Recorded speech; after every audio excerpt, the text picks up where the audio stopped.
শুরুতেই কিছু কথা বলছি, আপনারা অনেকেই আছেন গল্পটি পড়বেন জানি। আপনাদের জন্যই তো গল্প বানানো। আপনারা যখন গল্প পড়েন এবং আপনার মূল্যবান মতামত জানান তখন ভিডিও বানাতে উৎসাহ পাই। তাই প্লিজ প্লিজ প্রতিটি গল্প যখন পড়বেন একটি লাইক একটি কমেন্ট করে যাবেন। যদি আপনার কাছে ভালো লাগে তবে সেটি প্রকাশ করুন, আর যদি খারাপ লাগে সেটাও প্রকাশ করুন প্লিজ। আপনার একটি মন্তব্য আমাকে পরবর্তী ভিডিও বানাতে অনুপ্রেরণা যোগায়। আর যারা এখনও আমার চ্যানেলটি সাবস্ক্রাইব করেন নাই তারা অবশ্যই সাবস্ক্রাইব করবেন আর বেল আইকনটিতে ক্লিক করবেন। ধন্যবাদ সবাইকে। সবার সুস্থতা কামনা করে গল্প শুরু করছি। অনুভবে তুমি সিজন 2। লেখনীতে লিজা মনি। পর্ব 59। রাতের নিস্তব্ধতা ভেদ করে খোলা কাউচের ভেতর থেকে ভেসে আসে কোনো পাখির আওয়াজ। ইয়ানা নিজের মস্তিষ্কের সাথে যুদ্ধ করে পিটপিট করে চোখ খুলে তাকায়। মস্তিষ্ক এখনও অন্য এক জগতে বাস করছে। শরীরে ঠান্ডা কিছু অনুভব হতেই নিজের হুঁশে আসে। আচমকা চোখ তুলে তাকায় চারদিকে। নিজেকে বাথরুমের পানিতে বাঁধা অবস্থায় দেখে শিউরে উঠে। এরপর সামনে থাকা ব্যক্তিটার দিকে তাকায়, যে একটা বেল্ট নিজের হাতে পেঁচাচ্ছে। চোখে গম্ভীরতা আর মুখে রাগ স্পষ্ট। ইয়ানা শুকনো ধোক গিলে কোমরে পোড়া জায়গায় ব্যথায় জ্বালা করা শুরু করে দেয়। টানা 4 ঘণ্টা অজ্ঞান থাকায় ব্যথাটা অনুভব করতে পারেনি। এখন ঠান্ডা পানির স্পর্শে জ্বালা করছে। ইয়ানা ভীতু চোখে অগ্নির শান্ত মুখটার দিকে তাকায়। শান্ত থাকা মানে ঝড়ের পূর্বাভাস। ইয়ানা কাপা গলায় বলে, ঠান্ডা লাগছে প্রচণ্ড। জ্বলন্ত আগুনে দিয়ে আসুক। ইয়ানা পিটপিট করে তাকায়। অগ্নি নিচ থেকে মাথা তুলে ইয়ানার দিকে তাকিয়ে দাঁতে দাঁত পিষে বলে, কিভাবে গিয়েছিলে ওইখানে? ইয়ানা ভয়ে শুকনো ধোক গিলে।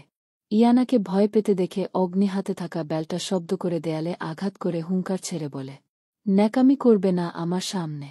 কিভাবে গিয়েছিলে টর্চার সেলে? অগ্নির ধমকে রাতের নিস্তব্ধ দেয়াল শা শা করে উঠে। ইয়ানা কাঁপছে ভয়ে।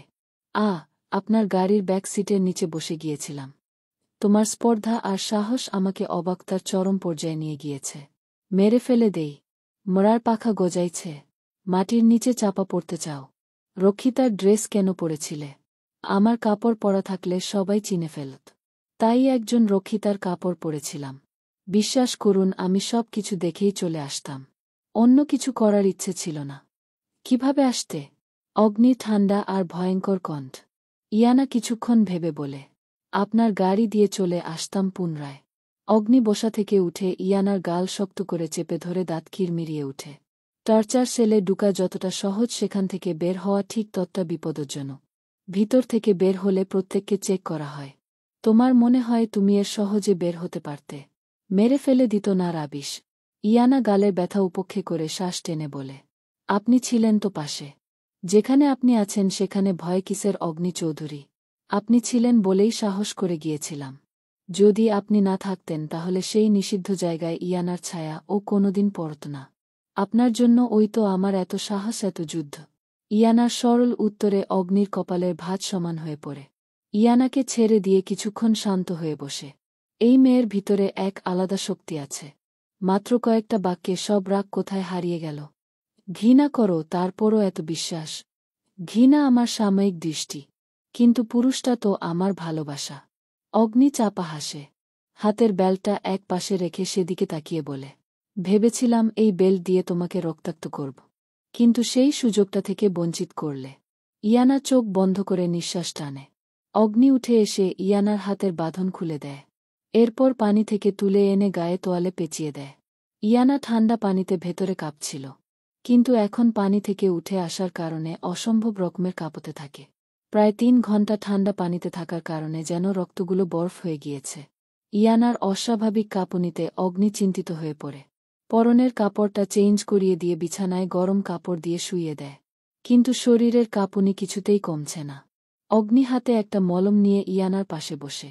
এরপর ইয়ানার শার্ট উন্মুক্ত করে সিগারেটের ছেঁকা দেওয়া স্থানে মলম লাগিয়ে দেয়। জায়গাটা কেমন কালচে হয়ে গিয়েছে। কালো চামড়ার চারপাশে কেমন লাল আকার ধারণ করে। ইয়ানা ব্যথা চোখ বুজে ফেললে অগ্নি সেখানে ফু দিয়ে বলে, এত অবাধ্য কেন হো আমার? এমনভাবে কেন রাগিয়ে দাও যে রাগ আমি কন্ট্রোল করতে পারি না? রক্ষিতার পোশাক পরেছ, তখন যদি জ্ঞান না হারাতে তাহলে হয়তো মাটির নিচে পুঁতে দিয়ে আসতাম। বেঁচে গেলে আজকের মত। ইয়ানার পুরো শরীর হালকা গরম হয়ে ওঠে। কিন্তু ঠান্ডার কারণে অনুভব করতে পারছে না। ঠান্ডায় কাঁপছে অসম্ভবভাবে। কথা বলতে পারছে না। অগ্নি ইয়ানার দিকে এক পলক তাকিয়ে নিজের শরীরের শার্টটা খুলে ফেলে।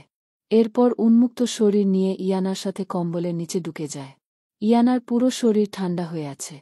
অগ্নির শরীরের উষ্ণতা পেয়ে তাকে ভালোভাবে আঁকড়ে ধরে। অগ্নি ইয়ানাকে শক্ত করে নিজের বুকের সাথে মিশিয়ে নেয়। অনেক সময় কারোর শরীরের উষ্ণতায় শরীর গরম হয়ে আসে। প্রায় অনেকক্ষণ পর ইয়ানা স্বাভাবিক হয়ে পড়ে। অগ্নি ইয়ানার গলায় চুমু খেয়ে বলে, ভালো লাগছে এখন? ইয়ানার মিহি আওয়াজ, হুম। কিন্তু আমার ভালো লাগছে না। কেন? জানি না, কেমন অস্বস্তি লাগছে। শরীর খারাপ লাগছে। হ্যাঁ, প্রচুর। তাহলে ছাড়ুন আমাকে আর মেডিসিন নিন। অগ্নি ইয়ানাকে নিজের সাথে আরও চেপে ধরে বলে, মেডিসিন আমার সাথেই আছে। কন্ট্রোল হারা হয়ে পড়েছি জান। চাই এখন তোমাকে। ইয়ানা চোখ বড় বড় করে ফেলে। অগ্নির বুক থেকে সরে আসতে নিলে আরও বাজেভাবে আবদ্ধ হয়ে যায়। অগ্নি চোখের পলকে এক ঝাটকায় ইয়ানাকে বুক থেকে সরিয়ে তার হাত দুইটা চেপে ধরে। ইয়ানা বোকার মতো নিজের হাত দুইটার দিকে তাকিয়ে অগ্নির দিকে তাকায়, যে এই মুহূর্তে তার দিকে বাঁকা হেসে তাকিয়ে আছে। ইয়ানা কাঁদো হয়ে বলে, না প্লিজ। অগ্নির সরল উত্তর, হ্যাঁ প্লিজ। ইয়ানাকে আর কিছু বলতে না দিয়ে অগ্নি তার ঠোঁট দুটি আঁকড়ে ধরে। ইয়ানা ছটফটিয়ে উঠে। অগ্নির হাতের অবাধ্য বিচরণে সিটিয়ে যায়। অগ্নি এক হাতে লাইট অফ করে দেয়। অন্ধকার হয়ে পড়ে পুরো রুম। রাতের শাঁ আওয়াজের সাথে মিলিত হয় দুইজনের উষ্ণ নিঃশ্বাস। আরু, শুন, কাল থেকে আমি আর ভার্সিটিতে আসব না। আরু অবাক হয়ে মীরার দিকে তাকিয়ে বলে, কিন্তু কেন? মীরা মুচকি হেসে বলে, এই সপ্তাহে চলে যাচ্ছি। টিকিট কাটা হয়ে গিয়েছে আমার। আর আমার শ্বশুরি নিজেই টিকিট কেটে রেখেছেন। আমি জানতাম না, কাল জানতে পেরেছি। আরু, পাগল হয়ে গিয়েছিস মীরা? তুই ভাইয়াকে রেখে চলে যাবি? মীরা হেসে বলে, উনিও যাচ্ছেন আমার সাথে। আরু ভ্রু নাচিয়ে বলে, অরিত ভাইয়া জানে? মীরা, না। আমিও জানতাম না, রাতে আমাকে আম্মু জানিয়েছে। উনার পড়াশোনার জন্য নাকি এই মাসেই ইউকেতে যেতে চেয়েছিলেন। আম্মু কৌশলে কানাডায় পাঠাচ্ছে। আরু, সিরিয়াসলি মীরা, শিখা চৌধুরীর মতো শাশুড়ি পেতে ভাগ্য প্রয়োজন। আজকালকার শাশুড়িরা তো শুধু ছেলে আর ছেলের বউয়ের পিছনে লেগে থাকে। কিন্তু উনি চেষ্টা করছে তোদের সম্পর্কটা সঠিক করতে। আমিও এমন শাশুড়ি চাই। মীরা, পেয়ে যাবি। আরু, সত্যি বলছিস? মীরা, ভাগ্য যদি ভালো হয়। আরু আনমনে হাসে। ইদানিং তার মধ্যে এইসব ফিলিংস কাজ করছে বেশি। মীরা, লাস্ট বার প্রিন্সিপাল স্যারের সাথে দেখা করতে চাই। স্যার নিশ্চয় নিজের কক্ষেই আছেন। আরু, হয়তো। চল দেখে আসি। মীরা আর আরু একসাথে প্রিন্সিপাল স্যারের কক্ষের উদ্দেশ্যে যায়। কিছুক্ষণ এগিয়ে হুট করে থমকে যায় কোনো এক দৃশ্য দেখে। মীরার পায়ের নিচ থেকে যেন মাটি ফাঁক হয়ে গিয়েছে। বুকের মাঝে পাহাড় ধসে পড়েছে। মীরাকে স্তব্ধ হয়ে দাঁড়িয়ে থাকতে দেখে আরু কপাল কুঁচকে সামনে তাকাতেই কপালের ভাঁজ সমান হয়ে যায়। অস্ফুর্ত আওয়াজে বলেন, অরিত ভাইয়া। আরু মীরার অবস্থা দেখে মেকি হাসি দিয়ে বলে, আরু, এমন কিছুই নয়। আমরা হয়তো ভুল দেখছি। অনেক সময় পিছনের জিনিস সত্যি হয় না। মীরা চোখের পানি মুছে শক্ত গলায় বলে, চল এখান থেকে। পিছনের জিনিস হয়তো সত্যি হয় না, কিন্তু চোখ দিয়ে দেখা নোংরামো সত্য হয় আরু। আর এখন যেটা দেখছি সেটাও সত্যি। আর এখানে তো প্রকাশ্যে নোংরামো হচ্ছে। বাস্তব আর অবাস্তব ফারাক করার ক্ষমতা আমার আছে। মীরা কথাগুলো উচ্চ আওয়াজে বলে উঠে। মীরার কণ্ঠস্বর দরজা পেরিয়ে রুমের প্রতিটি মানুষের কানে গিয়ে পৌঁছায়। জিসান সহ বাকিরা সবাই তাকায়। অরিদ মেয়েটিকে সামনে রেখেই হুট করে পিছনে ফিরে। মীরার কথাগুলো কারোর ওই বোধগম্য হচ্ছে না। তবে সিমির বুঝতে বাকি নেই এখানে ভুল বুঝাবুঝি হয়েছে। সব বন্ধুরা ছোট একটা বল নিয়ে খেলছিল। অরিদের হাত থেকে হঠাৎ মেয়েটার চোখে গিয়ে বলটা পড়ে। মেয়েটা ব্যথায় চিল্লিয়ে উঠলে তাকে মেডিসিন আর ঠান্ডা বরফ দিয়ে প্রাথমিক চিকিৎসা করছিল। আর মীরা হয়তো অরিদকে পিছন থেকে মেয়েটার সাথে এত ঘনিষ্ঠ হতে দেখে ভুল বুঝেছে। সিমি নিঃশ্বাস ছেড়ে মীরার উদ্দেশ্যে বলে, মীরা, ভুল বুঝেছ। তেমন কিছুই নয়। মেয়েটা ব্যথা পেয়েছে তাই। মীরা সিমিকে বলতে না দিয়ে অরিদকে বলে, অরিদ চৌধুরী, অভিনন্দন। অরিদ ভ্রু কুচকে মেয়েটার থেকে সরে এসে মীরাকে কিছু বলতে যাবে, তার আগেই মীরা এখানে থেকে প্রস্থান করে। অরিদ অবাক হয়ে বলে, তোমার ফ্রেন্ড সব কিছু এত বেশি বুঝে কেন বলো তো? ভালোভাবে না দেখেই মনমতো ভেবে নিয়েছে। আরু, মীরা যা ভাবছে আমিও তো তাই ভাবছি ভাইয়া। মনে হয়েছিল আপনি আপুটাকে চেয়ে চুমু খাচ্ছিলেন। ট্রাস্ট মি ভাইয়া, আমার দোষ নেই। পিছন থেকে ঠিক এমন ওই বুঝা গিয়েছে। ভাইয়া, সত্যি এমন কিছু হয়নি তো? অরিদ, পাগল হয়ে গিয়েছ আরু। যাই হোক সিমি, তুই অহনাকে দেখে রাখিস। খুব দ্রুত ডাক্তারের কাছে নিয়ে যা। এইটা চোখ, নরম জিনিস। অল্পতে চিকিৎসা করানো ভালো। আমি একটু আসছি। জিসান, বলছিলাম কি ভাই, ঘরের সিংহ খেপেছে। ঠান্ডা করা একটু বেশিই মুশকিল হয়ে পড়বে। তোর জন্য কষ্টকর শুভ কামনা রইল। অরিদ কঠমর চোখে জিসানের দিকে তাকিয়ে চলে যায়। মীরা গাড়ি থেকে নেমে ভিলাতে এসে রুমে নিজের প্রয়োজনীয় কিছু কাগজ নিয়ে রুম থেকে বের হতে নিবে, তার আগেই অরিদ ভিতরে ঢুকে দরজা লাগিয়ে দেয়।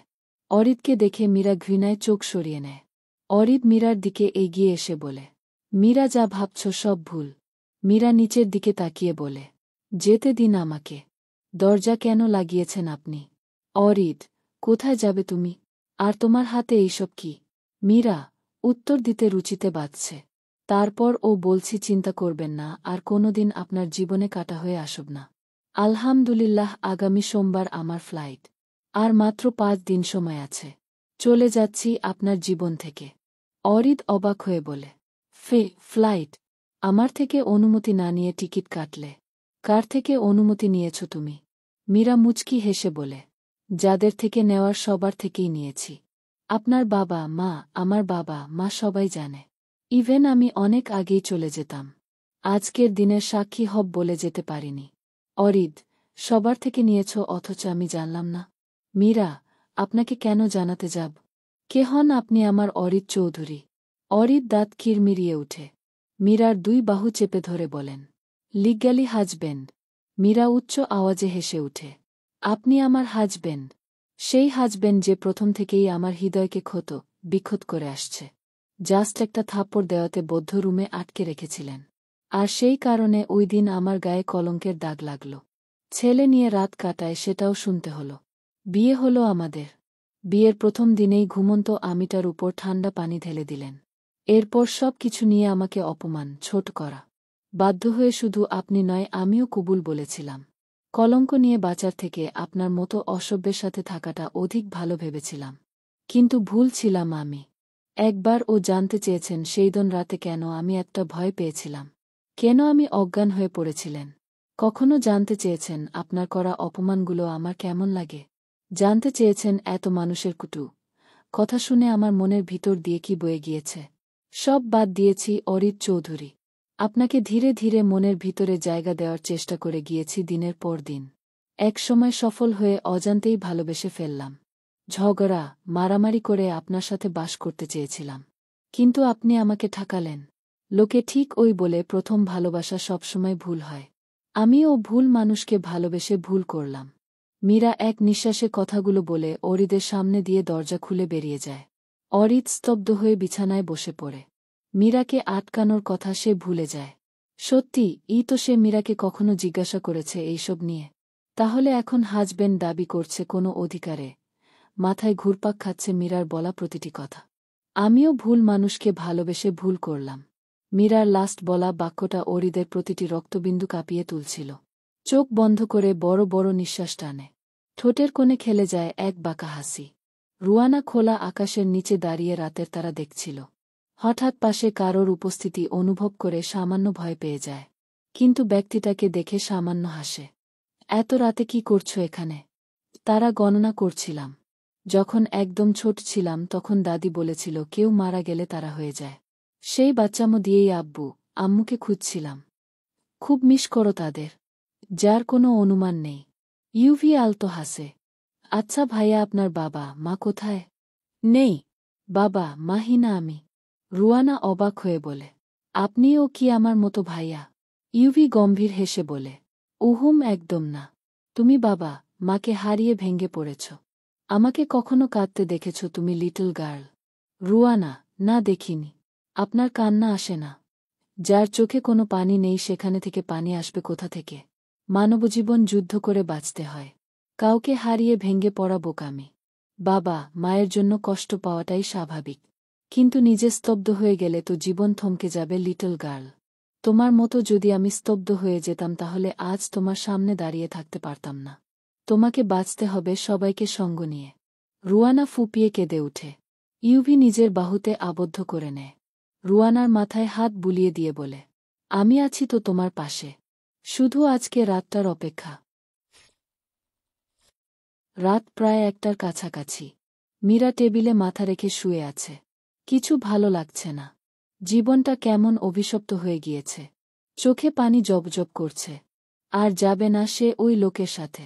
হয়তো উনি খুব খুশিও হয়েছেন। ডিভোর্সের কাজ ও খুব দ্রুত করে ফেলব। কারোর জীবনের আগাছা হয়ে বাঁচতে চাই না।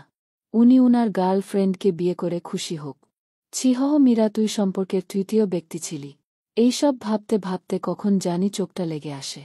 হুট করে কারোর হাতের বিচরণ অনুভব করতে পেয়ে মীরা ধরফড়িয়ে ওঠে। কিন্তু তার আগেই কারোর কোলে শূন্যে ভেসে যায়। মীরা কিছু বলতে যাবে, ঠিক সে সময় ব্যক্তিটা ঠাস করে নিয়ে বিছানার উপর ফেলে দেয়। মীরা সামান্য ব্যথা পেয়ে কোমরে ধরে আহ শব্দ করে উঠে। সামনে থাকা ব্যক্তিটা পাগলের মতো কাছে এসে মীরার হাত দুটি শক্ত করে বেল দিয়ে বেঁধে দেয়। মানসিক রোগী হয়ে গিয়েছেন আপনি অরিত চৌধুরী। এমন পাগলামো করছেন কেন? চেঁচাবে না। আমরা এক রুমে আছি। তোমার চেঁচানোতে তোমার বাবা মা অন্য মাইন্ডে নিবে। আর চেঁচালে ও সমস্যা নেই। তুমি আমার আম্মু আব্বুকে কি বলেছ তার উত্তর দাও। কি বলেছি? মীরা, ধৈর্যের পরীক্ষা নিও না। আপনার আর আমার ডিভোর্সের কথা বলেছি। আর এটাও বলেছি যত দ্রুত সম্ভব কাজ করতে। আমি 5 দিনের ভেতরে দেশ ছেড়ে চলে যাচ্ছি। অরিত কিছুক্ষণ মীরার রাগান্বিত মুখটার দিকে তাকায়। এরপর দাঁত পিষে বলে, দেশ অবশ্য ছাড়বে, তবে আমার বাচ্চা পেটে নিয়ে। মীরা চোখ বড় বড় করে ফেলে। এমন অস্বাভাবিক কথা শুনে সে লাফিয়ে ওঠে। কিন্তু আফসোস, এতক্ষণে সে অরিদের বাহু বন্দী হয়ে গিয়েছে। অরিত শার্টের বোতাম এক হাতে খুলতে খুলতে বলে, ডিভোর্সের স্বাদ তোমাকে আমি দিচ্ছি মিসেস অরিত চৌধুরী। আপনিও আমাকে ভালোবাসেন আর আমিও। দূরত্ব থাকাটা উচিত নয়। আমার বাচ্চা পেটে নিয়ে আপনি বিদেশ যাবেন তার আগে নয়। মীরা ছটফট করে উঠে। অরিত প্যান্টের পকেট থেকে একটা টেপ মীরার মুখে লাগিয়ে দেয়। মীরা শুধু শব্দ করছে। অরিত মীরার গলায় মুখ ডুবিয়ে বলে, স্পর্শ করার আগেই বাজে আওয়াজ বের করছ। একদম ঠিক নয় মীরা। মীরা নিস্তেজ হয়ে আসে। হাঁপিয়ে উঠে অরিদের সাথে যুদ্ধ করতে করতে। সঁপে দেয় শান্তভাবে নিজেকে অরিদের কাছে। সরে আসার আর কোনো রাস্তা নেই তার সামনে। ঘায়েল হতে থাকে অরিদের প্রতিটি স্পর্শে। ধীরে ধীরে পুরো রুম অন্ধকার হয়ে আসে। মীরা সুযোগ বুঝে অরিদকে ধাক্কা দেয় সরানোর জন্য। কিন্তু সামান্য সফল ও হয়নি। অরিদের উন্মাদনার সাথে মীরা একসময় হাঁপিয়ে ওঠে। নিঃশ্বাস ঘন হয়ে আসে দুজনার। চাঁদনী রাতে জানালার ফাঁক দিয়ে বাতাস বয়ে আসছে রুমে। আলোগুলো ও জানান দিচ্ছে দুই পাগল প্রেমিক হারিয়ে গেছে অন্য এক জগতে। মীরা কাঁপছে। হুট করে আতকে উঠে। চোখ দিয়ে গড়িয়ে পড়ে নোনা জল। অরিদের ভরসার হাত আর ফিসফিসানি কথায় মীরার সর্বাঙ্গে কেঁপিয়ে তোলে। সুমু অনেক দিন ধরে ইয়ানাকে দেখার জন্য ছটফট করে উঠে। সিঁড়ি দিয়ে নামার সময় পায়ের কাছে কিছু একটা দেখে কপাল কুঁচকে ফেলে। এরপর তেলাপোকা দেখে চোখ বড় বড় করে তাকায় সামনে হাসি মুখে দাঁড়িয়ে থাকা রায়ানের দিকে। সুমু ভয়ে চিৎকার করে রায়ানের কাছে যাওয়ার আগেই রায়ান 2 হাত মেলে ধরে। সুমু চিৎকার করে রায়ানের কাছে আসে ঠিক, কিন্তু সামনে এসেই দাঁড়িয়ে যায়। সুমুর কোনো স্পর্শ না পেয়ে রায়ান পিটপিট করে তাকায়। এরপর সুমুকে নিজের দিকে কপাল কুঁচকে তাকিয়ে থাকতে দেখে থতমত খেয়ে যায়। সুমু রায়ানের দিকে ছোট ছোট চোখ করে তাকিয়ে পুনরায় সিঁড়ির কাছে যায়। এরপর পড়ে থাকা তেলাপোকাটাকে ধরে রায়ানের সামনে এসে দাঁড়ায়। রায়ান চোখ বড় বড় করে তাকায় সুমুর দিকে। সুমু তেলাপোকাটা রায়ানের মুখের সামনে ধরে বলে, দুনিয়ায় আর কোনো জিনিস পাননি আমাকে ভয় দেখাতে? আমাকে দেখে আপনার কি মনে হয়? সামান্য তেলাপোকা দেখে ভয় পেয়ে আপনাকে জড়িয়ে ধরব। অন্য কোনো পোকা রাখতে পারতেন রায়ান। আমি তো তেলাপোকা ভয় পাই না। কিন্তু সব মেয়েরা তো তেলাপোকা ভয় পায়। তাই আপনি ভেবেছেন আমিও ভয় পাব, আর ভয় পেয়ে আপনাকে জড়িয়ে ধরব। তাই বলে আপনি তেলাপোকা রাখবেন সিঁড়িতে? আপনার স্ত্রী তেলাপোকা ভয় পায় না। এখন আমাকে ইয়ানার কাছে নিয়ে চলুন। রায়ান বোকার মতো সুমুর কথায় সম্মতি জানায়। বু তার চেয়েও ভয়ঙ্কর। রুয়ানা ডিভানে বসে পপকর্ন খাচ্ছিল। আর বার সিঁড়ির দিকে তাকাচ্ছে। বিকেল থেকে ইয়ানার সাথে একবার ও দেখা হয়নি। প্রতি রাতে ইয়ানা তাকে ঘুম পাড়িয়ে দিয়ে যায়। অথচ কাল রাতে একবারের জন্য আসেনি। রুয়ানা ভাবুক হয়ে বসে থাকে পা তুলে। মেইন দরজা খোলার শব্দে রুই সেদিকে তাকায়। রায়ান আর সুমুকে দেখতে পেয়ে এক দূরে সুমুর কাছে যায়। এরপর জড়িয়ে ধরে বলে, উফ আপু, মিস করছিলাম প্রচুর। সুমু মিষ্টি হেসে রুয়ানাকে আগলে নেয়। রুয়ানা, ইউভি, অগ্নি, ইয়ানা তারা কোথায়? জানি না ভাইয়া। ইউভি ভাইয়া মেবি নিজের রুমে কারোর সাথে কথা বলছে। আর আপু ভাইয়ার সংবাদ রাত থেকে পায়নি। রায়ান উপরে এক পলক তাকিয়ে বলে, ওকে আমি যাচ্ছি উপরে। তোমরা গেলে আসতে পারো। এই বলে রায়ান উপরে চলে যায়। রায়ানের সাথে সাথে সুমু, রুয়ানা ও যায়। রায়ানের মেসেজ পেয়ে ইউভি রুম থেকে বেরিয়ে এসে তাদের কাছে যায়। রায়ান ইউভির দিকে তাকিয়ে দরজায় আঘাত করে বলে, অগ্নি তুই কি ভিতরে আছিস? আমরা কি ভেতরে আসতে পারি? ভেতর থেকে অগ্নির গম্ভীর গলা। না। রায়ান সেসব পাত্তা না দিয়ে দরজা ধাক্কা দিয়ে বলে, দুর্বাল তর আবার কিসের না? সারা জীবন ওই না করে আসছিস। রায়ান দরজা ধাক্কা দিয়ে ভিতরে ঢুকে। অগ্নিকে ইয়ানার কপালে চুমু খেতে দেখে সবাই চোখ বন্ধ করে নেয়। ইউভি, সুমু নিজের চোখে হাত দিয়ে পিছনে ঘুরে যায়। রুয়ানা চোখ বড় বড় ইয়ানাদের দিকে এগিয়ে যায়। রুয়ানাকে এগিয়ে যেতে দেখে ইউভি চোখ থেকে হাত সরিয়ে থতমত খেয়ে যায়। সুমু রায়ানের উদ্দেশ্যে বলে, দিলেন তো ওদের রোমান্সের 12টা বাজিয়ে। নিজে তো রোমান্সের ও জানেন না, বাট অন্যেরটা নষ্ট করতে একদম পাক্কা। রায়ান হিসহিসিয়ে বলে, আমি জানতাম না কি এমন পরিস্থিতি হবে। অগ্নি ইয়ানার পুরো মাথা মুছে দিয়ে সবার উদ্দেশ্যে বলে, বাহিরে ফিসফিস না করে ইচ্ছে হলে ভেতরে আসতে পারিস। অগ্নির আদেশ পাওয়া মুহূর্তেই সবাই ভেতরে প্রবেশ করে। সুমু অগ্নির থেকে নিজের মুখে ঢেকে শুয়ে থাকা ইয়ানার কাছে চলে যায়। ইয়ানা পিটপিট চোখে সুমুর দিকে তাকায়। সুমু ইয়ানার পাশে বসে শরীরে হাত দিয়ে বলে, ইয়ানা তোর শরীরে এত জ্বর কেন? হঠাৎ জ্বর চলে আসলো। পুরো মুখ কেমন ফ্যাকাশে হয়ে গিয়েছে। আর এইভাবে মুখ ঢেকে রেখেছিস কেন? সুমু জোর করে কাপড় সরাতেই চোখ বড় বড় করে ফেলে। ঠোঁটে স্পষ্ট কামড়ের দাগ ভেসে উঠেছে। সুমু চোখ অন্যদিকে সরিয়ে কেসে উঠে। ইয়ানার ঠোঁটের বেহাল দশা দেখে রুয়ানা প্রায় কেঁদে উঠে। আপু, তোমার ঠোঁট কেটেছে কিভাবে? কি হয়েছে তোমার? এই আপু, পুরো শরীর জ্বরে পুড়ে যাচ্ছে। ইউভি আর রায়ান ও কেসে উঠে পুনরায়। অগ্নি গম্ভীর হয়ে ডিভানে বসে থাকে। রায়ান ইউভির উদ্দেশ্যে বলে, ভাই, নিজের হাতে লালন পালন করে বড় করতে হবে তোকে। বিয়ের পর সামলে রাখিস নিজেকে, নাহলে পদে পদে বিপদে পড়বি। ইউভি ঠোঁট কামড়ে হাসে। শান্ত দৃষ্টি দিয়ে রুয়ানার চিন্তাযুক্ত মুখটার দিকে তাকায়। ইয়ানা লজ্জায় ইচ্ছে করছে মাটির সাথে মিশে যেতে। সবার সামনে এইভাবে বাজে হেনস্তার শিকার হতে হল। নিজের দুর্বলতাকে এক পাশে রেখে সুমুর উদ্দেশ্যে নিম্ন আওয়াজে বলে, রুইকে চুপ করা সুমু, না হলে যতটুকু ইজ্জত আছে সেটুকু ও নিলামে উঠে যাবে। সুমু ইয়ানার অসহায় মুখটার দিকে তাকিয়ে ঠোঁট চেপে হেসে ওঠে। সুমু রুয়ানাকে নিজের কাছে নিতে যাবে এমন সময় রুয়ানার এক অনাকাঙ্ক্ষিত প্রশ্ন, শরীরে এত জ্বর নিয়ে গোসল কেন করলে বলো তো? এখন আরও বেশি ঠান্ডা লাগবে। ইয়ানা চোখ বন্ধ করে নেয়। সুমু দ্রুত রুয়ানার মুখ চেপে ধরে এক পাশে নিয়ে যায়। ইউভি মাথা চুলকাতে চুলকাতে অগ্নির পাশে বসে হাসি দিয়ে হিসহিসিয়ে বলে, এত সকালে গোসল করলি কেন বলতো? জ্বরের মধ্যে মেয়েটাকে পানির চুবানি দিলি? অগ্নি কটমট চোখে ইউভির দিকে তাকায়। ইউভি ঠোঁট চেপে হেসে বলে, তোর ইজ্জত সবার সামনে প্রকাশ করতে আমার সহজ সরল বুটাই যথেষ্ট। তোর ভবিষ্যতের লাল বাতি জ্বলে উঠলে তখন কিন্তু আমার কাছে আসিস না। অগ্নির কথায় ইউভি চুপসে যায়। সত্যি, ওই তো এমন সহজ সরল বুজার আছে, তার ভবিষ্যৎ তো লাল বাতি জ্বলে উঠবেই। কোনো ব্যাপার না। এই মেয়েকে নিজের করতে পারলে সারা জীবন অপেক্ষা করতে পারব। রুইকে সুমু এক পাশে নিয়ে আড়াল হয়ে বলে, বিন, তুই একটু চুপ কর। রুয়ানার চিন্তিত সুর। সুমু আপু, আমাকে এখানে এনেছ কেন? আপুর জন্য খুব চিন্তা হচ্ছে। সুমু রুয়ানার চিন্তিত মুখটার দিকে তাকিয়ে মুচকি হেসে বলে, চিন্তা করিস না, তেমন কিছুই হয়নি। আবহাওয়া এদিক সেদিকের কারণে হয়তো জ্বর এসেছে। কিন্তু ঠোঁট এইভাবে ফুলে আছে কেন? সুমু আমতা আমতা করে বলে, হয়তো কোথাও ব্যথা পেয়েছে। চিন্তা করিস না, ঠিক হয়ে যাবে। রুয়ানা নাক টেনে বলে, হুম। সুমু ফুস করে শ্বাস টেনে পুনরায় ইয়ানার কাছে নিয়ে আসে। রুই ইয়ানার কাছে বসতেই ইয়ানা হালকা হেসে রুয়ানার হাতে আলতো চুমু খায়।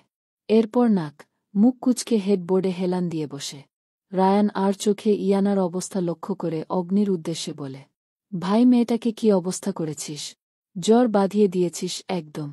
বলছিলাম একদম দুর্বল মনে হচ্ছে, ডাক্তার দেখাসনি কেন? দেখানো শেষ। অগ্নির এমন শান্ত উত্তর শুনে ইউভি আর রায়ান চোখ বড় বড় করে তাকায়। রায়ান অবাক হয়ে বলে, সকাল হলো মাত্র একটু আগে। তুই ডাক্তার দেখালি কখন? ভোর রাতে মিসেস শাইনা এসেছিল। অগ্নির পর পর শান্ত বয়ান শুনে ইউভি আর রায়ান একে অপরের দিকে বোকার মতো তাকায়। রায়ান শ্বাস ছেড়ে বলে, সব কাজে ফার্স্ট। ইউভি চোখ উল্টে বলে, কাউকে অসুস্থ বানিয়ে ফেলার কাজে ও খুব ফার্স্ট। রায়ান, হক কথা। অগ্নি কিছুক্ষণ চুপ থেকে গম্ভীর হয়ে বলেন, ইউভি সব কাগজপত্র নিয়ে আয়। এখন? তাহলে কি রাতে করতে চাস? ইউভি মাথা নাড়িয়ে বাহিরে চলে যায়। অগ্নি আর চোখে ইয়ানার হাসি মাখা মুখটার দিকে তাকায়। সেদিকে তাকিয়ে সাথে সাথে কপাল কুঁচকে ফেলে। একটু আগে সামান্য উঠে বসতে পারছিল না, আর এখন বোন আর ফ্রেন্ড পেয়ে সব অসুস্থতা শেষ। অগ্নি গম্ভীর শ্বাস ফেলে মনে মনে আওড়ায়, মেয়ে জাত। অগ্নি আর রায়ানের ভাবনার মধ্যে ইউভি ধীর পায়ে একটা ফাইল নিয়ে ভিতরে প্রবেশ করে। সুমু হুট করে তাদের দিকে তাকাতেই ভ্রু কুঁচকে ফেলে। সবার চোখে মুখে কেমন গম্ভীরতা। অগ্নি ফাইল থেকে একটা কাগজ বের করে রুয়ানার উদ্দেশ্যে বলে, রুয়ানা, তোমাকে ইউভি বিয়ে করতে চায়। তাই এই কাগজটাই সাইন করে লিগ্যালি ওয়াইফ হয়ে যাও। অগ্নির কথায় সবার চোখ বড় বড় করে তাকায়।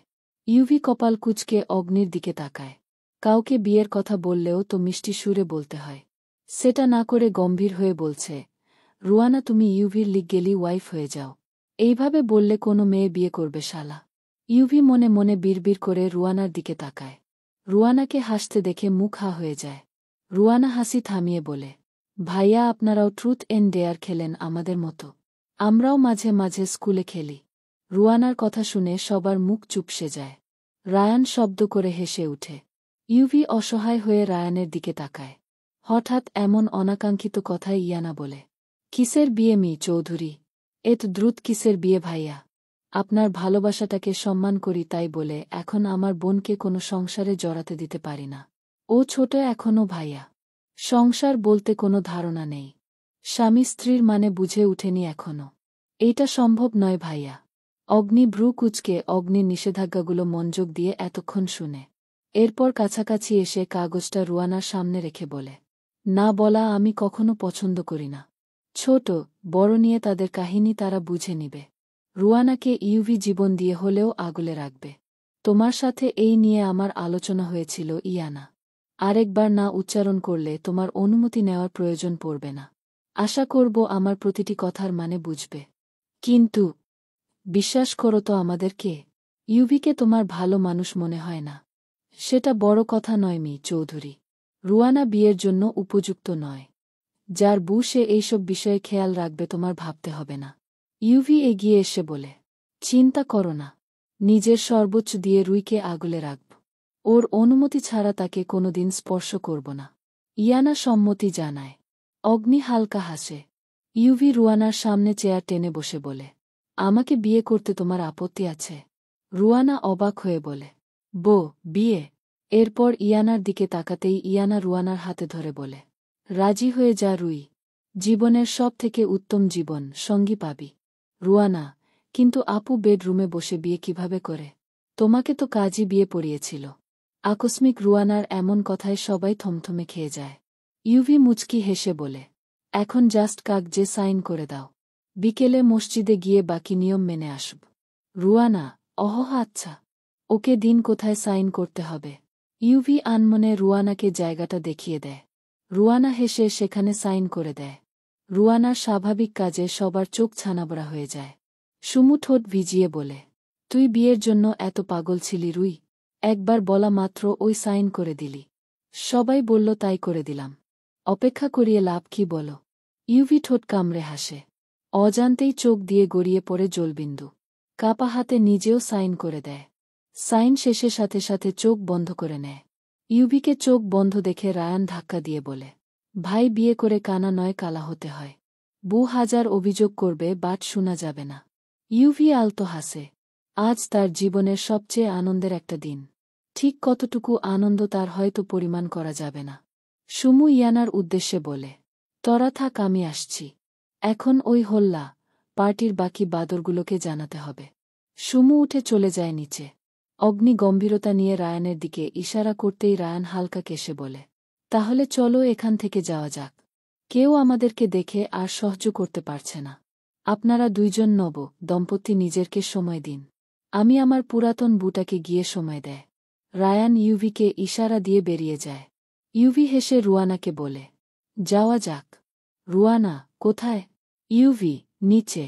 রুয়ানা, আপু খেয়াল রেখো নিজে। একটু পর আবার এসে দেখে যাব। একদম উঠবে না শুয়া থেকে। ইয়ানাকে সাবধান করে দিয়ে রুয়ানা ইউভির পিছু পিছু চলে যায়। অগ্নি ইয়ানার দিকে তাকিয়ে বলে, রেস্ট নাও। আজকে দিন রাতে যাতে বাহিরে যেতে না দেখি। রুয়ানার সাথে আমার অনেক কথা আছে চৌধুরী। আর তাছাড়া নিচে না গেলে রাতে ওদের বাসর ঘর সাজাবে কে? সুমু তো চলেই যাবে। ইয়ানার এমন কথায় অগ্নি কপাল কুঁচকে বলে, বাসর হবে না যখন বাসর ঘর সাজিয়ে কি করবে তুমি? সেটা তো আমাদের ও হয়নি। তাই বলে কি কেউ সাজায়নি? বাসর হলে হোক না হলে নেই সাজাতে কিপন্তা করব কেন? তোমার লজ্জা করছে না ছোট বোনের বাসর ঘর সাজানো নিয়ে কথা বলছ?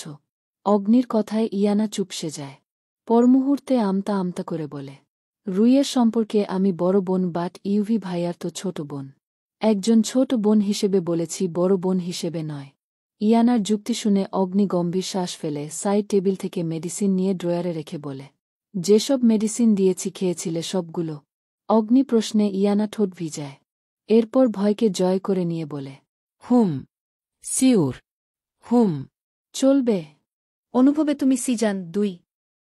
লেখনীতে লিজামনি। পর্ব 60। প্রায় অনেকক্ষণ ধরে মিরে কেঁদে যাচ্ছে। পুরো ফ্লোরে টিস্যু ছড়িয়ে ছিটিয়ে ফেলছে। ঘুম থেকে উঠে দেখে প্রায় 10টা বেজে গিয়েছে। মাও আজ ডাক দিল না। মীরা নাক টানছে আর ফুপাচ্ছে। সব শেষ হয়ে গেল আমার। খ্যাপা বাঘ আমার সব ইজ্জত লুটে নিয়েছে। এখন এই মুখ আমি কাকে দেখাব? আমি লোকের সামনে কথা বলব কিভাবে? মীরা একাধারে কেঁদেই যাচ্ছে। মীরার কান্নার শব্দে অরিদের কাঁচা ঘুমটা ভেঙে যায়। অরিদ ঘুম ঘুম চোখে বিরক্তি নিয়ে বলে, উফ মীরা কানের কাছে কি শুরু করেছ? সারারাত ঘুমায়নি। তোমার কারণে আমাকে সকালে ঘুমাতে হয়েছে। প্লিজ ঘুমাতে দাও আর তোমার ট্যাপ রেকর্ড অফ করো।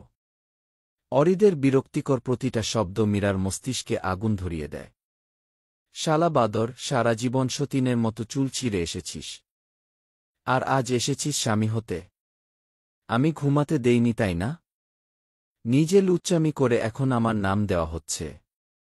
মীরার আগের রি করে উঠে বিছানা থেকে একটা বালিশ নিয়ে অরিদের মাথায় সজোরে আঘাত বসিয়ে দিয়ে বলে, নামুন আমার বিছানা থেকে। অশব্দ পুরুষ আমার সব শেষ করে দিয়েছে। বাহিরে পরকিয়া করে বাড়িতে ভালো সাজতে আসে। আমার বিছানা থেকে উঠুন। মীরার দেওয়া পর বালিশের স্পর্শে অরিদ ভালোভাবে চোখ খুলে। মীরাকে পাগলামি করতে দেখে বালিশসহ টান দিয়ে নিজের বুকের কাছে নিয়ে আসে। আকস্মিক টাল সামলাতে না পেরে মীরা অরিদের বুকের উপর গিয়ে পড়ে। অরিদ সামান্য রাগ দেখিয়ে বলে, মাথায় কি তেঁতুল গাছের পেতনিটা ভর করেছে বিয়াদব? সকাল সকাল কি শুরু করেছ? বলছি না ঘুমাতে দাও, বিরক্তি কেন করছ? মীরা অরিদের বুকে শক্ত করে কামড় দিয়ে ধরে রাখে। মীরার দাঁতের ধারালো আঘাতে অরিদ দাঁত চেপে সহ্য করে নেয়। মীরা নিজের রাগ মিটিয়ে লাল লাল চোখ করে অরিদের দিকে তাকায়। অরিদ নাক মুখ কুচকে বলে, সারারাত নখের খামচি দিয়ে তোমার কি মন ভরেনি? এখন তোমার কামড় দেওয়া বাকি ছিল। এইটা দাঁত নাকি ছুরি? মীরা নিঃশ্বাস টেনে বলে, এমন কেন করলেন আমার সাথে? যখন অন্য কাউকে ভালোবাসেন তখন আমাকে কেন স্পর্শ করলেন? আমাকে তো চোখে সহ্য করতে পারেন না। যখন সহ্য করতে পারেন না তখন স্পর্শ করতে লজ্জা করল না।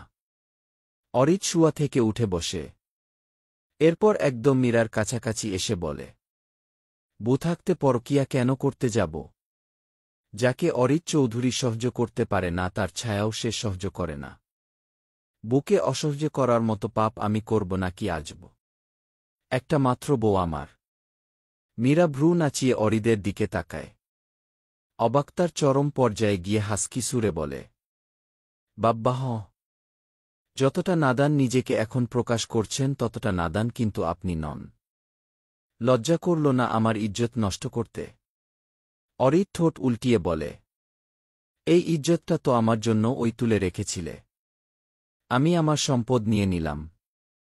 মীরা দাঁত কটমট করে বলে, জিন্দেগিতেও না। অরিত সামান্য কপাল কুঁচকে বলে, রাতে তো একদম ঠিক ছিলে। একসাথে ইনোসেন্ট বাচ্চার মতো শাওয়ার ও নিলে আমার সাথে।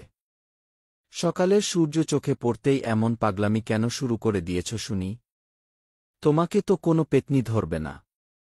কারণ পেতনিরা তো পেতনিদের ও ধরে না। মীরার আগে চেঁচিয়ে উঠে, কি হ? আমি পেতনি? অসভ্য লোক, নির্লজ্জ ব্যাটা, আমার রুম থেকে বের হন। অরিত হামি দিয়ে বলে, সরি, পারব না বের হতে। প্রথমবার শিশুর বাড়িতে এসেছি। জামাই আপ্যায়ন খেয়ে এরপর যাব। আমার আপ্যায়নে বাধা দিলে রাতের কার্যক্রম আবার শুরু করব। অরিত বাক্যটা শেষ করে মীরার দিকে এক চোখ টিপ দিয়ে দ্রুত ওয়াশরুমে চলে যায়। মীরা হাঁ করে করে তাকিয়ে আছে অরিদের দিকে। কত বড় লুচ্চা এই ব্যাটা ভাবা যায়। এইটাকে এতদিন ভালোভাবে সবচেয়ে বড় অন্যায় করেছি। এর সব ভদ্রতা লোক দেখানো ছিল। আসলে এই তো একটা নির্লজ্জ। গুইসাপের সহচরী। বাংলাদেশের নির্লজ্জ পুরস্কার বিতরণ হলে নির্দ্বিধায় উনি পাবেন। মীরা পা টিপে টিপে বিছানা থেকে নামে। পেইন কিলার খাওয়ার জন্য শরীরে তেমন ব্যথা নেই। তবে শরীর প্রচুর মেজ করছে। আচ্ছা, উনি পেইন কিলার কোথায় পেলেন? আমার বাসায় তো এইসব ছিল না। হুট করে কোথা থেকে নিয়ে এসে আমাকে খাওয়ালেন? বাহিরেও যায়নি। মীরা চোখ ছোট ছোট করে আয়নার সামনে দাঁড়ায়। আয়নায় নিজের অবয়ব দেখতে পেয়ে লজ্জায় রাঙ্গা হয়ে উঠে। গলায় জ্বলজ্বল করছে কিছু স্পর্শ। মীরা দুই হাত দিয়ে মুখ ঢেকে নেয়। এই মুখ সে কাকে দেখাবে? এত লজ্জা সে কোথায় রাখবে? মীরা, তুই আফ্রিকার জঙ্গলে চলে যা। এখানে লজ্জার চেয়ে সেখানে সিংহের সাথে বসবাস করবি। তবুও এই লোকের সামনে যাস না। মীরা গলায় হাত দিয়ে বিড়বিড় করে বলে, কি করেছে ভণ্ডলোক? একবার যখন শুরু করেছি তখন এইটা প্রতিনিয়ত ওই হবে। মীরা চোখ বড় বড় করে ফেলে। হুট করে পিছনে ফিরে দেখে অরিদ একদম রেডি হয়ে দাঁত কেলিয়ে দাঁড়িয়ে আছে। মীরা নিজেকে ভালোভাবে ঢেকে অন্যদিকে ফিরে যায়। কেন জানি ঝগড়া করতেও লজ্জা করছে। মীরাকে লজ্জা পেতে দেখে অরিদ ঠোঁট কামড়ে হাসে। অরিদকে বেরিয়ে যেতে দেখে মীরা আমতা আমতা করে বলে, চলে যাচ্ছেন? অরিদ থেমে গিয়ে মীরার উদ্দেশ্যে বলে, আমাকে থাকতে বলছ? এই প্রথম এসেছেন আমাদের বাড়িতে। না খেয়ে গেলে মা আমাকে বকবে। এই মাত্র না রুম থেকে বেরিয়ে যেতে বললে? রুম থেকে বের হতে বলছি, বাড়ি থেকে নয়। আচ্ছা, তোমার মনে হয় আমি তোমাকে না নিয়ে একা একা চলে যাব? মীরা কপাল কুঁচকে বলে, মানে তুমি আমার সাথে চলে যাচ্ছ সেটা বলতেই তোমার মায়ের কাছে যাচ্ছিলাম। জীবনেও আমি যাব না। তুমি যাবে? যাব না। ঠাটিয়ে দিব এক থাপ্পড় বিয়াদব। যাবে মানে যাবে। 2টা থাপ্পড় দিয়ে চলে যান, তবুও যাব না। তুমি যাবে, তোমার 14 গোষ্ঠী ও যাবে। আমার 14 গোষ্ঠী নিয়ে চলে যান, কিন্তু আমি যাব না। রাগাচ্ছ কেন মীরা? আমি থাকতে পারব না। ছোট বাচ্চা নাকি আপনি, যে আমাকে ছাড়া থাকতে পারবেন না? ছোট বাচ্চা হলে মায়ের কোলে থাকতাম। বড় হয়েছি তাই এখন বুয়ের কোলে থাকব। রেডি হয়ে নাও। তুমি যাচ্ছ আমার সাথে? যাব না বলছি তো। অরিদ দাঁতে দাঁত চেপে উঠে মীরার দিকে কিছুক্ষণ তাকিয়ে বলে, যাবে না? মীরার এক আওয়াজ, যাব না। অরিদ শার্টের হাতা ভাঁজ করতে করতে বলে, ওকে, তাহলে আমিও যাচ্ছি না। দরজাটা ভালোভাবে লাগিয়ে দাও তো মীরা। রাতের কাজ এখন দিনে করব। অরিদকে এগিয়ে আসতে দেখে মীরা লাফিয়ে উঠে। দুপা পিছিয়ে বলে, খবরদার ভণ্ডামি করবেন না। আপনাকে মেরে ফেলব। অরিদ ডোন্ট কেয়ার ভাব নিয়ে বলে, বুয়ের হতে মরতে ও রাজি। মীরা টেবিল থেকে একটা ফল কাটার চাকু দেখিয়ে বলে, সত্যি সত্যি কেটে ফেলব। কাছে আসবেন না একদম। কি কাটবে? মীরা নিচের দিকে ইশারা দিয়ে বলে, ওইটা। অরিদ কিছুক্ষণের জন্য দাঁড়িয়ে যায়। কথাটা বুঝতে পেরে অবাক হয়ে বলে, এত ডেঞ্জারাস তুমি? অনেক। ওকে নিজের ভবিষ্যৎ নিজে যা ইচ্ছে করো। অরিদের ডোন্ট কেয়ার ভাব দেখে মীরা প্রায় কেঁদে দেওয়ার মতো অবস্থা হয়ে যায়। অরিদ একদম কাছে এসে দাঁড়ায়। মীরা নিজেকে শান্ত করে বলে, যাব যাব, আমি আপনার সাথে। প্লিজ দূরে যান। অরিদ বাঁকা হেসে বলে, এই তো গুড গার্ল। এইভাবে আমার কথা শুনে চলবে। মীরা কটমট করে বলে, অসভ্য। অরিদ দরজার দিকে এগিয়ে যায়। মীরা 10 মিনিটের মধ্যে রেডি হয়ে নিচে নামে। দেখে অরিদ আর বাবা পাশি হেসে কথা বলছে। মীরা সেদিকে তাকিয়ে নাক ছিটকিয়ে বলে, দেখো রাক্ষসটা কিভাবে হাসছে। ইচ্ছে করছে ইট দিয়ে মাথা ফাটিয়ে রক্তাক্ত করতে। অভিশাপ দিলাম, জীবনেও সুখী হবে না। বুয়ের টর্চার সারা জীবন ভোগ করতে হবে। মীরা বিড়বিড় করতে করতে নিচে নেমে আসে। হাতে অনেক বড় একটা ব্যাগ। মীরা নিচে নামতেই অরিদ আর চোখে একবার তাকায়। মীরা বাবার দিকে তাকাতেই তিনি বললে, আর কিছু দিন থাকতে পারতি মীরা। বইগুলো সাথে করে নিয়ে আসতি। তাহলে আর পড়ার চাপ থাকত না। কি আর করার? তবে ভালোভাবে এক্সাম দিস। মীরা অবাক হয়ে মনে মনে আওড়ায়, এক্সাম? আমার এক্সাম কবে? আমি তো ভার্সিটিতেই যাব না আর। বাবা কিসের এক্সাম তাহলে? হুট করে অরিদের দিকে চোখ যেতেই আসল কাহিনী বুঝতে পারে। অরিদ এক ভ্রু নাচিয়ে বাঁকা হাসে। মীরা কটমট করে তাকিয়ে বাবার উদ্দেশ্যে মিহি সুরে বলে, হুম বাবা, সব তো জানো। ওই সোমবারে চলে যাচ্ছি।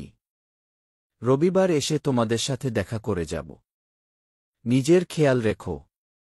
এরপর মায়ের কাছে গিয়ে বলে, মা নিজে খেয়াল রাখবে। মীরার মা মীরার মাথায় হাত বুলিয়ে বলে, সুখী হমা। আমাদের জন্য চিন্তা করিস না। প্রথমবার জামাই এসেছে, অথচ কত ব্যস্ততা। সকালে এসেছে, আবার না খেয়ে সকালেই চলে যাচ্ছে। মীরা ভ্রু কিঞ্চিত ভাঁজ করে বলে, উনি সকালে এসেছে? মীরার প্রশ্নের সাথে সাথে অরিদ সামান্য কেশে বলে, মীরা চলো, আমার অফিসের লেট হয়ে যাচ্ছে। মীরা সামান্য মাথা নাড়িয়ে বাবা মায়ের থেকে বিদায় নিয়ে এক প্রকার কান্না মিশ্রিত চোখে নিজের গন্তব্যে এগিয়ে যায়। অগ্নি গম্ভীর হয়ে চোখ বুজে বসে আছে উচ্চপৃষ্ঠের একটি গা কাঠের চেয়ারে। শরীর স্থির, অথচ ভ্রুর নিচে জমে থাকা ছায়া বোঝায় তার মস্তিষ্কে এক শৃঙ্খলিত ষড়যন্ত্রের লহর বইছে। ঠোঁটের কোণে এক অদ্ভুত রহস্যময় হাসি খেলে যায়, যেন বহু আগেই সে এ দৃশ্য কল্পনায় দেখে রেখেছিল। হঠাৎ একটানা নিস্তব্ধতা চিরে বাজে ফোনের রিংটোন। চোখ না খুলেই কানে ফোনটি তুলে নেয় সে। গলা ভারী, স্থির, তবু শীতল। হয়েছে? ফোনের ও পাশ থেকে সম্মান মিশ্রিত উত্তরে ভেসে আসে, হ্যাঁ স্যার। সবকিছু নিখুঁত। আতিকের ব্যাংক অ্যাকাউন্ট একেবারে শূন্য করে দিয়েছি। এখন তার কাছে কিছুই অবশিষ্ট নেই। আপনি চাইলে চেক করে নিতে পারেন। অগ্নি চোখ মেলে দেয়। ঠোঁটে আরও এক বাঁকা হাসি ঝুলিয়ে রাখে। শান্ত কণ্ঠে বলে, গুড জব। এবার শুরু হবে আসল খেলা। ঘরের কোণ থেকে ইউবির হাস্যসাত্মক টোনে সংলাপ ভেসে আসে, তাহলে অবশেষে আতিক আর রানবীর দুজনেই হয়ে গেল ভিখারি। অগ্নি তাকায় ইউবির দিকে, তাকানোয় যেন লুকানো তৃপ্তির ছায়া। ধীরে বলে ওঠে, এটা একদিন হবেই ইউভি। আমি তো আগেই জানতাম। রায়ান সোফায় হেলান দিয়ে এক দীর্ঘশ্বাস ফেলে। আজ মনে হয় ঘুমটা শান্ত হবে। বহু বছরের প্রতীক্ষার অবসান তো হল অবশেষে। তবে কি এবার শেষ চালটা দিয়ে দেই? ইউভির উৎসুক প্রশ্ন। অগ্নির কণ্ঠে থেমে থাকে এক কঠোর অনড়তা। না, এখনই নয়। আগে ওদের দেউলিয়াপনা দেখি নিজ চোখে। এতকাল রাজত্ব করেছে, এবার ভিক্ষা করুক কিছুদিন। ইউবি হেসে ফেলে। কিছুক্ষণের মধ্যে ফোন আসবে তোর কাছেই দেখে নিস। রায়ান মুখ বাঁকিয়ে বলে, কি হাস্যকর ব্যাপার বলতো? যে মানুষটা ওদের পাঠ করে দিচ্ছে তার কাছেই এসে কান্নাকাটি করছে। মেরে ফেলছিস না কেন? অগ্নির চোখে আসে এক পলকের অস্থিরতা। আবার তা মিলিয়ে যায়। শান্ত ভঙ্গিতে সে বলে, ব্যাংক খালি করেছি ঠিকই, কিন্তু ওদের ঘাড়ে এখনো অনেক হাত। চাইলে এখনই শেষ করে দিতে পারি। কিন্তু ইউবি তার বাক্য ধরে ফেলে। কিন্তু তুই ইয়ানাকে নিয়ে চিন্তায় আছিস। যদি তোকে কিছু হয় তাহলে ইয়ানাকে রক্ষা করবে কে? আমি ঠিক বললাম, তাই তো? অগ্নির মুখে এক গম্ভীর হাসি। ধীর স্বরে বলে, আমার যদি কিছু হয় ওরা ইয়ানাকে শেষ করে দেবে। আমি মরে শান্তি পাব, কিন্তু তার আগে ইয়ানার নিরাপত্তা নিশ্চিত করতে হবে যে কোনো মূল্যে। রায়ান চোখ নামিয়ে আধামজা সুরে বলে, এসব কথা আমার সামনে বলছিস শুভ চিন্তা, কিন্তু ইয়ানার সামনে যেন ভুলেও এসব বলিস না। অগ্নির ঠোঁটে বিদ্রুপে মিশ্রিত এক ক্ষণিক হাসি খেলে যায়। চোখের কোণে জমে ওঠে এক অনুচ্চারিত ক্লান্তি, চেপে রাখা অনুভব বিস্ফোরণের দ্বারপ্রান্তে। নীরব কণ্ঠস্বরে তবু স্পষ্ট বিদ্রুপ নিয়ে সে বলে ওঠে, পাগল হয়ে গিয়েছিস? এইসব বললে ওই মেয়ের কান্নার জ্বালায় রাতে ঘুমাতে পারব ভেবেছিস? সব কিছু থেকে ছেড়ে আসার জন্য যেভাবে পাগলামি করে। আর এইসব বললে তো আমাকে রুমে লক ডাউন করে রাখবে। ইউভি ও রায়ানের ঠোঁটের কোণে এক চাপা আর ম্লান হাসি খেলে যায়। এই সম্পর্কের অনিবার্য অন্তিম চিত্র প্রত্যক্ষ করার জন্য যেন তারা মৌন দর্শকের ভূমিকায় বসে রয়েছে। তবে সেই হাসির নিচে এক প্রশ্ন জমাট বেঁধে ওঠে। অগ্নি কি সত্যিই ভালোবাসার অগ্নিকুণ্ডে নিজেকে বিলিয়ে দিতে প্রস্তুত, নাকি সে কেবল সময়ের এক নিষ্ঠুর অভিনয়ে নিপুণ পারদর্শী? ঘরের নিঃশব্দতা, বাতাসের নিথরতা আর চোখে চোখ রাখা সেই মুহূর্ত সব কিছু মনে হয় ঘোষণা করছে, বিচ্ছেদের চেয়ে ভালোবাসা আরও ভয়ঙ্কর। রাতের নীলাভ অন্ধকারে ঘিরে থাকা বিশাল আকাশ যেন নিঃশব্দে ঝুঁকে আছে দোলনার দিকে। নিস্তব্ধ বাতাসেও এক অদৃশ্য সান্ত্বনার সুর বাজে। দোলনায় বসে থাকা ইয়ানার কোল জুড়ে শুয়ে আছে রুয়ানা। শিশুর মতো ঘুমন্ত নয়, বরং এক অদৃশ্য বিষাদের ভারে অবনত। ইয়ানার আঙুলগুলো তার কেশে ছুঁয়ে যায় অবিরত, যেন মাতৃত্বের কোমলতার পরশে সমস্ত ভাঙন ঢেকে দিতে চায়। নিম্নস্বরে হৃদয়ের গভীর থেকে উচ্চারিত কথায় ইয়ানা বলে ওঠে, রুই বাবা-মা হয়তো আর নেই, কিন্তু আমি আছি, তোর ছায়ার মতো, তোর সব দুঃসময়ের ঢাল হয়ে। রুই, আজ আব্বু বেঁচে থাকলে তোর এই বিয়েটা কি মেনে নিত? রুয়ানার মৌনতা উত্তর দেয় চোখের ভাষায়, নির্ব কান্না আর অস্ফুট ব্যথা। ইয়ানা তার অশ্রুজ্জ্বল চোখ মুছে নিয়ে ক্ষীণ হাসিতে মুখ আলোকিত করে। না, কখনোই না। বলতো, আমার মেয়েটা এখনো ছোট। যতই ভালো হোক সেই ছেলেটা, আমার বাচ্চা মেয়েটার কপালে এত তাড়াতাড়ি সংসারের ভার চাপাতে পারব না। কিন্তু দেখ, আমি তো এক কথায় রাজি হয়ে গেলাম। তুই আমাকে স্বার্থপর ভাবছিস না তো? রুয়ানা প্রথমবারের মতো চোখ তুলে তাকায়, গলা জড়িয়ে আসে।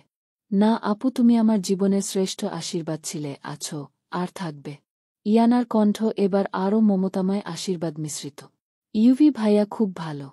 সে তোকে আগলে রাখবে, প্রতিটি দুঃখে নিজেকে ঢাল বানাবে। কখনো ওর হৃদয়ে কষ্ট দিস না। উনি যা বলবে বোঝার চেষ্টা করিস।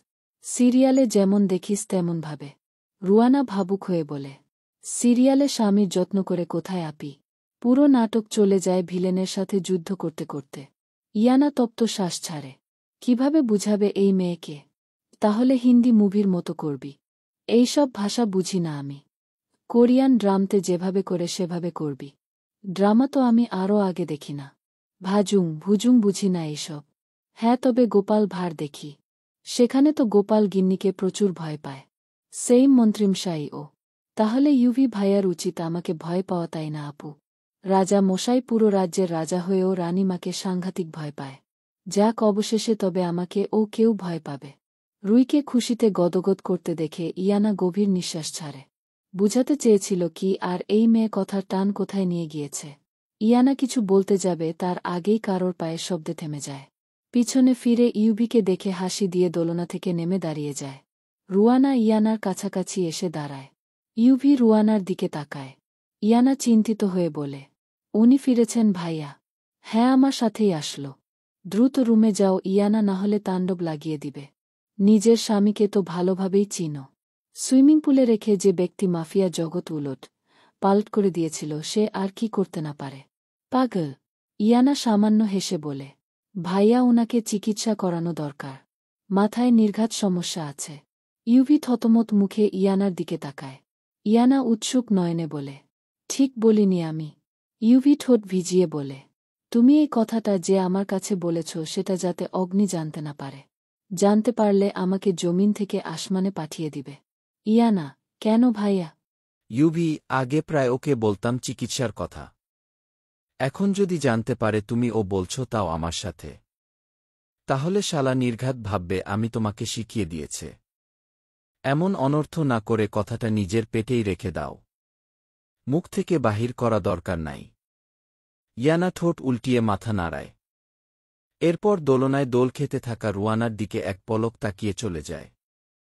ইয়ানা চলে যেতেই ইউবি দরজা বন্ধ করে দিয়ে রুয়ানার দিকে তাকায়। এরপর ধীর পায়ে দোলনায় পাশি হয়ে বসে। হঠাৎ কারোর উপস্থিতি পেয়ে সে দিকে তাকায়। ইউবিকে দেখে রুয়ানা লজ্জায় মাথা নিচু করে ফেলে। তার মনে অজানা এক অনুভব হচ্ছে। সবাই বলতো বিয়ের দিন রাত হচ্ছে বাসর রাত। নতুন কেউ তার পাশে থাকবে ভাবতেই গা শিউরে উঠে। সে ও কোনো এক পুরুষের সাথে এক বিছানায় থাকবে, যেভাবে আম্মু আব্বু থাকত। রুয়ানার ভাবনার মাঝেই ইউবির শান্ত কণ্ঠে, রুই। রুয়ানা কেঁপে উঠে এত মিষ্ট ডাকে। তাকায় সে ইউবির দিকে। ইউবি মুচকি হেসে বলে, চলো আজ পুরো রাত দুজনে চন্দ্রবিলাস করি। রুয়ানার চোখ দুটি খুশিতে চিকচিক করে উঠে। চলুন। ইউবি রুয়ানার সাথে আরও চেপে বসে। রুয়ানা লাজুকতার সাথে মিলিয়ে যায়। নির্জন রাতের নিস্তব্ধতায় দোলনাটি চাঁদের কণামাখা সুরে দুলছে। আর তার বুকে আশ্রয় নিয়েছে দুইটি হৃদয়। ভিন্ন শরীর কিন্তু এক আত্মা। চন্দ্রালোক তাদের মুখাবয়ব ছুঁয়ে দিয়ে ভালোবাসার শপথে মৃদু কিরণ এঁকে চলেছে। বাতাসে জড়ানো চাঁদের মায়া তাদের হৃদয়ের ভাষা বুঝে নির্বে ঝরে পড়ে পাতার উপর। কোনো শব্দ নেই, তবু ভাষাহীন কথোপকথনে মুখর তারা। চোখের চাওয়ায়, নিঃশ্বাসের গতিতে, হৃদস্পন্দনের অনুরণে। এ যেন প্রেমের এক চিরন্তন আরাধনা, যেখানে দোলনাটিও হয়ে উঠেছে সময়ের বাইরে এক অলৌকিক সাক্ষী। রাতের গভীর অন্ধকার যখন চারিদিকে প্রসারিত হয় তখন সবকিছু নিস্তব্ধতার এক নিঃশেষ সাগরে ডুবে যায়। নক্ষত্রমণ্ডল তার বলজবলে আলোকরাশিকে অন্তরালে লুকিয়ে রেখে কালো আকাশে থিতিয়ে থাকে নির্জন শূন্যতায়। বাতাস তখন অতল গহ্বর থেকে উঠে আসা গভীর শ্বাস। সেটা ধীরে ধীরে গায়ের রেশ ধরে গড়িয়ে পড়ে, নিঃশব্দতায় ভরিয়ে দিচ্ছে প্রতিটি কোণা। তখন দূরের একটি কাকডা তার ঝিনি শব্দটি থেমে যায়। আর কোনো পাখির ডাকে প্রতিধ্বনি থাকে না। প্রকৃতির প্রতিটি প্রাণীও আজকের রাতের গম্ভীরতা অনুভব করে নিঃসঙ্গতা মেনে নিয়েছে। পাতা ঝরানো বৃক্ষের ডালগুলো অবশ হয়ে আছে। বাতাসের নড়াচড়ায় হালকা কম্পমান এক শূন্যতা ও ভয়ঙ্কর সুনিপুণ নৈরাশ্যের প্রতীক। সমস্ত শব্দের অবসান ঘটিয়ে রাত স্বয়ং একগুয়ে অনভিপ্রেত একটি সমাধিস্থল হয়ে দাঁড়িয়ে থাকে, যেখানে কেবল অস্তিত্বের নিষ্প্রাণতা আর অন্তহীন শূন্যতার মিশ্রণ বিদ্যমান। রাতের নিস্তব্ধ রজনীতে ইয়ানা পা টিপে রুমে প্রবেশ করে। রুমটা ডিম লাইটের আলোতে লাল হয়ে আছে। চোখ ঘুরিয়ে ডিভানে কারোর উপস্থিতি লক্ষ্য করে লাইট অন করে দেয়। ইয়ানা কপাল কুঁচকে ব্যক্তিটার দিকে তাকায়। আজ এত শান্ত, নম্র ও ভদ্র।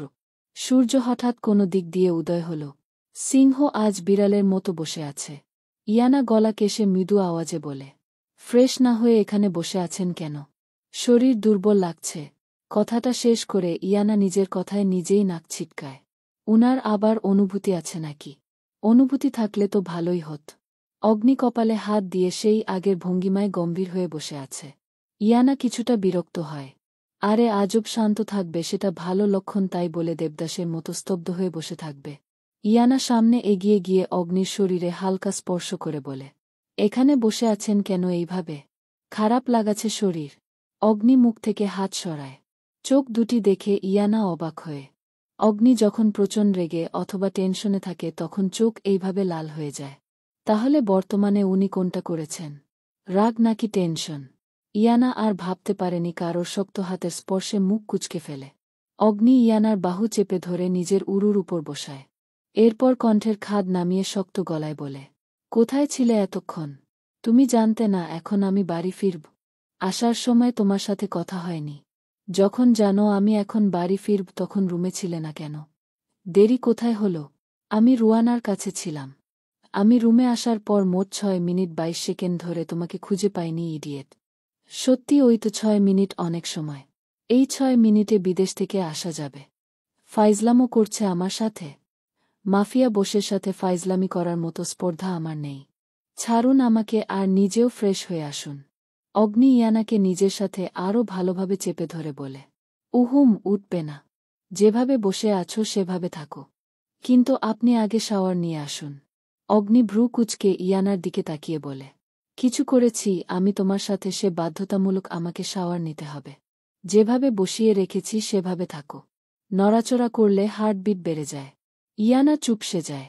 শান্ত হয়ে বসে থাকে একই ভঙ্গিমায়। অগ্নি ইয়ানার চুলগুলো গলার কাছ থেকে সরিয়ে নেয়। এরপর দাগগুলোতে হালকা স্পর্শ করে সেদিকে তাকিয়েই বলে। রুশদ খেয়েছিলে দুপুরে?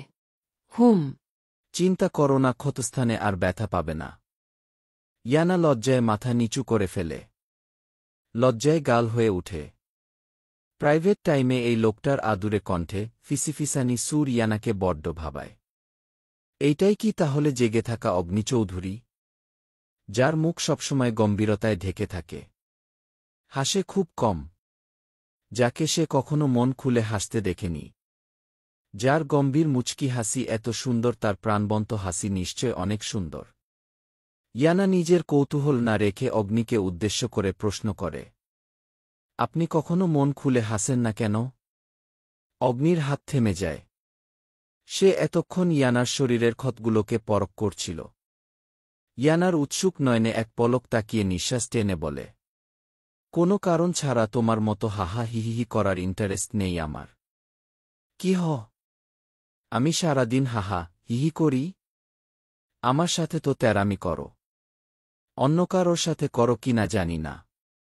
এইমাত্র ওই না বললেন আমি সারাদিন হাহা হিহি করি? যা বলেছি ভুলে যাও। অসভ্য। শুনে অভ্যস্ত, অন্য কিছু বলো। ইয়ানার আগে কিরমিরিয়ে উঠে। অভিমানে অগ্নির কোল থেকে উঠে যেতে চাইলে অগ্নির তিরিক্ষি আওয়াজ। খবরদার উঠবে না। অবাধ্য হলে সারারাত ছাড় পাবে না। তোমার অসুস্থতার কথাও ভুলে যাব। আমার এখনও পুষায়নি। ইয়ানা দাঁতে দাঁত চেপে মনে মনে আওড়াও লুচ্চা ঘি। সুমু আজ নিজ প্রথম এখানে এসে রান্না করেছে। রায়ানের সব পছন্দের খাবার নিজের হাত বানিয়েছে। সে জানে রায়ান জানলে তাকে বকাঝাকা করবে। তাতে কি? দুই একটা বকা খেলে কিছু হবে না। রান্না শেষ হয়েছে অনেক আগেই। এতক্ষণ আগুনের কাছে থাকাতে শরীর কেমন ছনছন করছে। শাওয়ার নেওয়ার জন্য ওয়াশরুমে ঢুকে পড়ে। রায়ান বাড়িতে এসে সোজা রুমে ঢুকে পড়ে। সুমুকে রুমে খুঁজে না পেয়ে কপাল কুঁচকে ফেলে। বেলকনিতে গিয়ে দুই একবার নাম ধরে ডাক দেয়, বাট কোনো রেসপন্স নেই। চিন্তায় মস্তিষ্কের প্রতিটি নিউরন সজাগ হয়ে ওঠে। বারান্দা থেকে রুমে এসে পুনরায় ডাক দিতে যাবে, তার আগেই চুপ হয়ে যায়। ভেতরে শাওয়ার থেকে পানি পড়ার শব্দ আসছে। রায়ান শান্তির নিঃশ্বাস ছেড়ে বিছানায় বসে।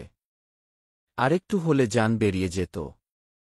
কিছুক্ষণের ব্যবধানে দরজা খোলার শব্দ পেয়ে সেদিকে তাকাতেই থমকে যায়। মুখ হা করে তাকিয়ে থাকে সেদিকে। সুমু বিছানায় হঠাৎ রায়ানকে দেখতে পেয়ে স্তব্ধ হয়ে তাকায়।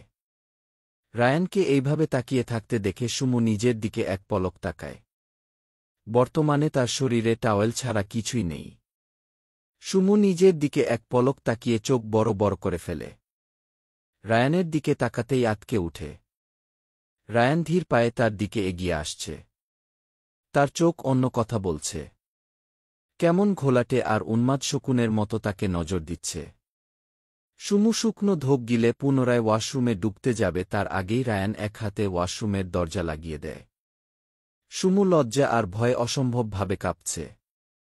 মনের ভুলে কাপড় নিয়ে ডুবতে ভুলে গিয়েছিল। ভেবেছে 1 মিনিটে কাবার্ড থেকে কাপড় নিয়ে আবার ঢুকে যাবে। কিন্তু কে জানত এখন উনার আগমন ঘটবে। ইস, কি বিশ্রী পরিস্থিতি! রায়ান একদম সুমুর কাছে এসে দাঁড়ায়। সুমু পিছিয়ে যেতে যেতে ওয়াশরুমের দরজার সাথে গিয়ে ধাক্কা খায়। সে অসম্ভব রকম কাঁপছে। ভয়ে হাত পা ঠান্ডা হয়ে আসছে। রায়ান সুমুর পুরো শরীরে একবার স্ক্যান করে বাঁকা হেসে কানে ফিসফিস করে কিছু একটা বলে। সাথে সাথে সুমু শিউরে উঠে। 2 হাত দিয়ে নিজের মুখ ঢেকে নেয়। সুমুর অবস্থা দেখে রায়ান ঠোঁট কামড়ে হেসে বলে, কে যেন বলেছিল রোমান্টিকের গিয়ের ও জানি না। অন্যের প্রেমে শুধু বাধা দেয়। সেই মানুষটা বুঝবে আজ রোমান্টিকতা কাকে বলে। সুমুর শরীর আর ও কেঁপে উঠে। কি করছেন রায়ান? সামনে থেকে সরুন, ড্রেস চেঞ্জ করব। একদম সকালে করবে। মানে? বেডে চলো। আকস্মিক সুমু হাওয়াতে ভেসে উঠে। টাওয়েলের গিটে ভালোভাবে চেপে ধরে। রায়ান সুমুকে কোলে নিয়ে একদম বিছানায় শুয়ে দেয়। সুমুর চোখ বড় বড় হয়ে যায়।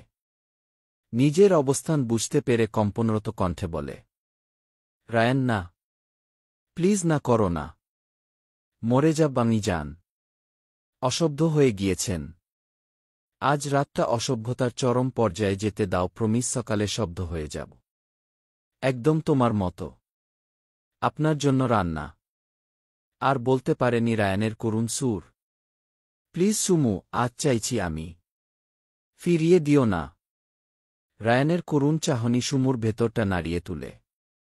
চোখ বন্ধ করে নিঃশ্বাস টানে। ঠিক ওই তো, আর কত অপেক্ষা করাবে সে? তাকে তার অধিকার দেওয়া উচিত। সুমু নিজের মনের সাথে যুদ্ধ করে মাথা নাড়িয়ে বলে, হুম। সিউর। হুম। রায়ান মুচকি হেসে সুমুর ঠোঁট জোড়া নিজের আয়ত্তে নিয়ে আসে। এই প্রথম সে সুমুকে এত গভীরভাবে স্পর্শ করছে। সুমু নড়ে চড়ে উঠে। রায়ানের উন্মাদনার সাথে সে হাঁপিয়ে উঠে। লজ্জায় রাঙ্গা হয়ে উঠে মেয়েটা। সময় যাচ্ছে, মুহূর্ত যাচ্ছে। তাদের ভালোবাসা গভীর থেকে আরও গভীর হতে থাকে। রুমে জুড়ে অন্ধকারে আচ্ছন্ন হয়ে যায়। চাঁদের আলোতে 2টা উন্মাদ প্রেমিককে দেখতে পাওয়া যাচ্ছে। ভালোবাসার পূর্ণতা লাভ করেছে আরও 2জন পাগল প্রেমিক। চলবে।